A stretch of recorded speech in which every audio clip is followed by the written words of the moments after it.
मेरे चैनल में आपका स्वागत है। मराठी व्याकरण कक्षा 8वीं। मैं आज सबसे इजी टॉपिक लूँगी जो 8, 9, 10 स्टैंडर्ड के बच्चों को बहुत काम आता है और बहुत इम्पोर्टेंट टॉपिक होता है। तो चलिए आइए देखते हैं क्या होता है शब्द। शब्द के दो प्रकार होते हैं, विकारी और अविकारी। विकारी के 4 प्रकार होते हैं, नाम, सर्वनाम, विशेषण और क्रियापद। अविकारी के 4 प्रकार होते हैं, क्रिया विशेषण अव्यय, शब्दयोगी अव्यय, उभयान्वयी अव्यय और केवल प्रयोगी अव्यय। चलिए आज का हमारा टॉपिक है विशेषण। चलिए आइए देखते हैं कि विशेषण क्या होता है, उसके कितने भेद होते हैं। चलिए आज हम देखते हैं कि विशेषण के कितने भेद होते हैं और विशेषण का मतलब क्या होता है। विशेषण मतलब नामाविषयी अधिक माहिती सांगणाऱ्या शब्दास विशेषण म्हणतात. The word that gives more information about noun is known as adjective. विशेषण के 4 भेद होते हैं। पहला गुणवाचक विशेषण, दूसरा संख्यावाचक विशेषण, तीसरा परिमाणवाचक विशेषण, चौथा संकेतवाचक या सार्वनामिक विशेषण। अब हम विशेषण का पहला प्रकार देखेंगे जिसे बोला जाता है गुणवाचक विशेषण और उसे इंग्लिश में बोला जाता है एडजेक्टिव ऑफ क्वालिटी। अब मैं आपको यहाँ पे कुछ सेंटेंसेस दूंगी। पहला, लाल गुलाब मला खूब आवडतो। अभी इसमें हम अंडरलाइन कैसे करेंगे, लाल को अंडरलाइन लाल को किया। अब मैं दूसरा सेंटेंस बताऊंगी।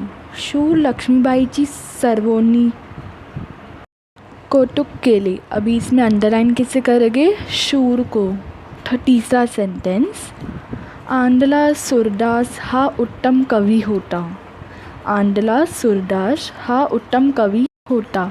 अभी इसमें अंडरलाइन कैसे करेंगे, आंधळा को।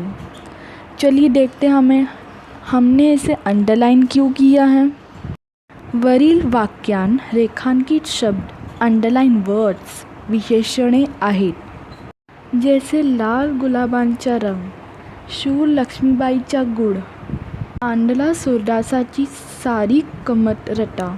हा शब्द गल्लीचे माप दाखवतो। या सर्वांना गुणवाचक विशेषण एडजेक्टिव ऑफ क्वालिटी म्हणतात। अब चलिए विशेषण का दूसरा प्रकार देखते हैं। विशेषण का दूसरा प्रकार परिमाणवाचक विशेषण, जिसे इंग्लिश में बोला जाता है एडजेक्टिव ऑफ क्वालिटी।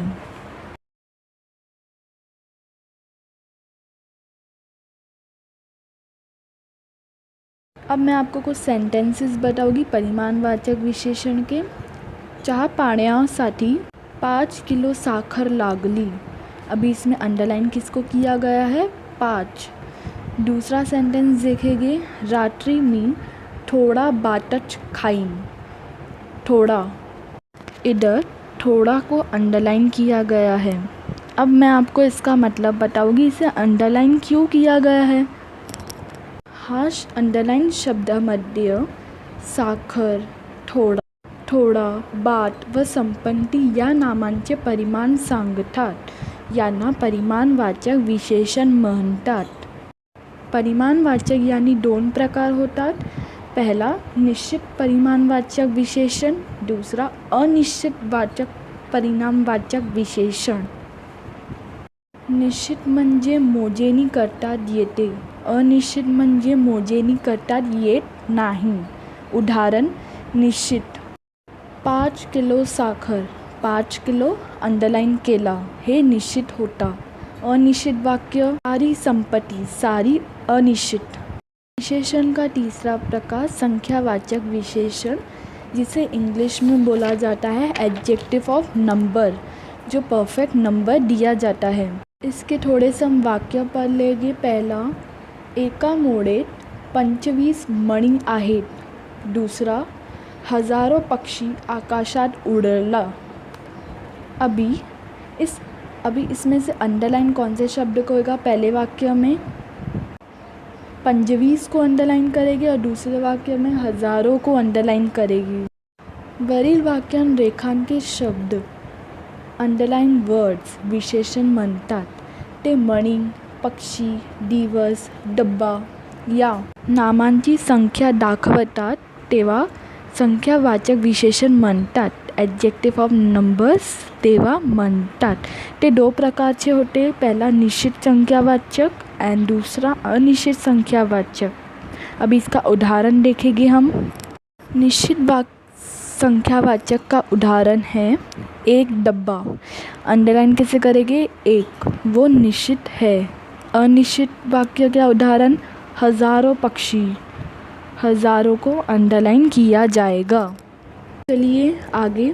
विशेषण का चौथा प्रकार होता है सार्वनामिक विशेषण. अब हम इसके कुछ वाक्य पढ़ेंगे. कोणत्याही गोष्टीच्या प्राप्तीसाठी थोडेफार परिश्रम हवेत. इसमें अंडरलाइन वर्ड है कोणत्याही. दूसरा सेंटेंस, या समाजसेवकांनी मरेपर्यंत सेवाच केली. इसमें अंडरलाइन किया जाएगा या को. अब हम देखते हैं इसे अंडरलाइन क्यों किया है.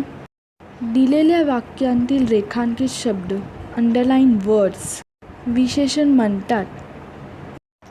या मुलात सर्वनामे आहेत पण ती या वाक्यात विशेषणे म्हणून उपयोगात आणली आहेत त्यांना सार्वनामिक विशेषण म्हणतात. In English we can say pronominal adjective म्हणतात. Thank you for watching and I hope you understand better. So please like and comment. If any doubt you can please comment.